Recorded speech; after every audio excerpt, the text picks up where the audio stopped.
Programang ito ay rated SPG. Striktong patnubay at gabay ng magulang ang kailangan. Maaaring may masiselang tema, lengguwahe, karahasan, sexual, horror o droga na hindi angkop sa mga bata.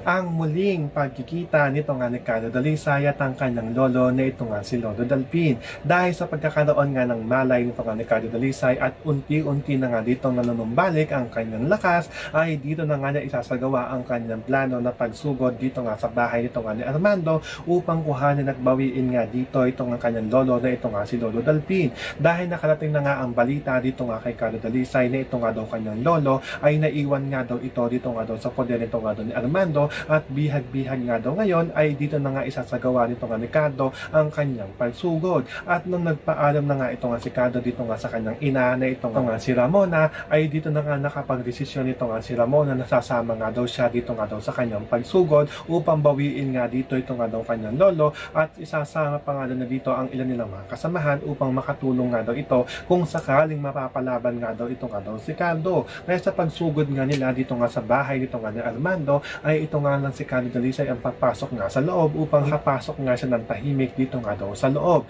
Dahil kabisado na nga dito nito nga ni Carlo Dalisay ang paikot-ikot dito nga daw sa mansyon nito nga daw ni Armando, ay madali na nga lang daw itong makakapasok. So pakakaabangan nga natin dito ang muling pagkikita nito nga ni Lolo Dalpin at ito nga si Carlo at ang kanilang pagyayakapan nga dito. Dahil hindi nga dito inaakala nito nga ni General Borja na makikita nga na dito ito nga si Carlo at ligtas nga ito. Yan ang ating mga pakakatutukan at pakakaabangan dito nga lang sa FPJ San Provinciano.